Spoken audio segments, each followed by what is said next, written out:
Praise the Lord church. आज का हमारा विषय है मत्ती 16 के 28 में प्रभु यीशु ने क्यों कहा, मैं तुमसे सच कहता हूँ जो यहाँ खड़े हैं उनमें से कुछ ऐसे हैं जो मृत्यु का स्वाद ना चखेंगे जब तक वे मनुष्य के पुत्र को उसके राज्य में आते हुए ना देख लें। आइए समझते हैं। यहाँ प्रभु यीशु मसीह अपने दूसरे आगमन सेकंड कमिंग की बात नहीं कर रहे थे, बल्कि वे अपने रूपांतरण या ट्रांसफिगरेशन की ओर संकेत कर रहे थे, जो मत्ती 17 की 1 से 8 में पूरा हुआ। तो अब प्रश्न ये उठता है कि क्या शिष्य जीवित रहते हुए प्रभु यीशु को उसके राज्य की महिमा में देखते हैं? उत्तर है हाँ, रूपांतरण में। आइए पढ़ते हैं।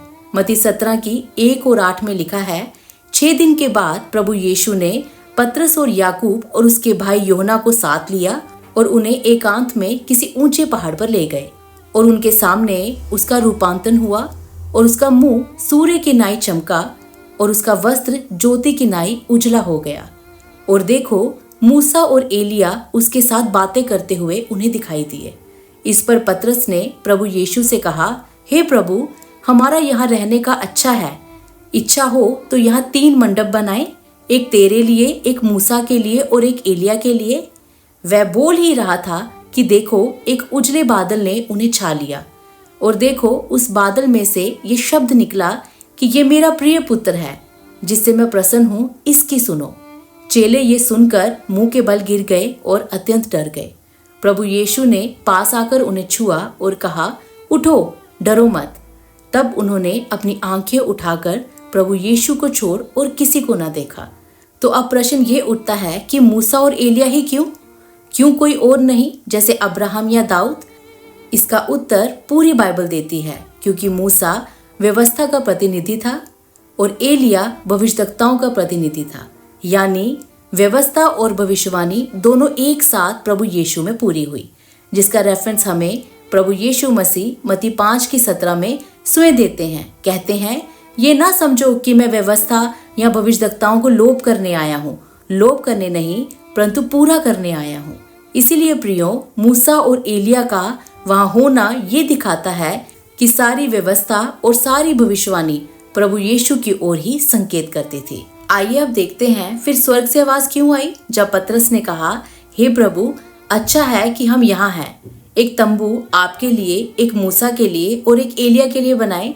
तभी मत्ती 17 की 5 में लिखा है, एक उज्जवल बादल ने उन्हें छाया और बादल में से ये वाणी आई, ये मेरा प्रिय पुत्र है जिससे मैं प्रसन्न हूँ, इसकी सुनो।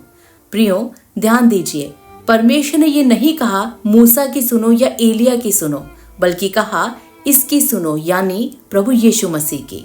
तो इसका अर्थ है कि परमेश्वर ये स्पष्ट कर रहे थे कि अब व्यवस्था और भविष्यवाणी को मत पकड़ो, क्योंकि व्यवस्था और भविष्यवाणी दोनों अपना कार्य पूरा कर चुकी हैं, पर अब प्रभु यीशु मसीह की सुनो।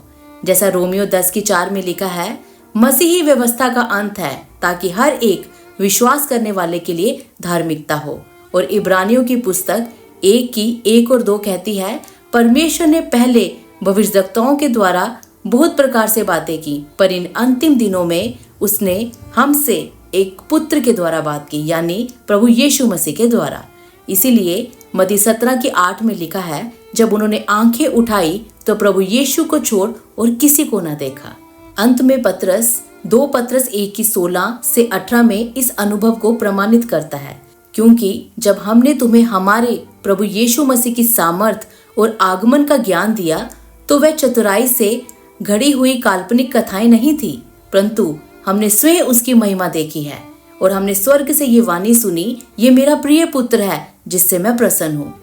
तो प्रियो, यहाँ पतरस ये नहीं कह रहा कि दूसरा आगमन हो चुका था, बल्कि ये स्पष्ट कर रहा था कि रूपांतरण में उन्होंने दूसरे आगमन की महिमा को पहले ही देख लिया था, जो कि भविष्य में होगी, जिसका रेफरेंस हम तीतुस की पुस्तक 2 की 13 में देख सकते हैं। लिखा है, हम उस धन्य आशा की बाट जोते हैं, अर्थात हमारे महान परमेश्वर और उद्धारकर्ता प्रभु यीशु के महिमामय प्रकट होने की।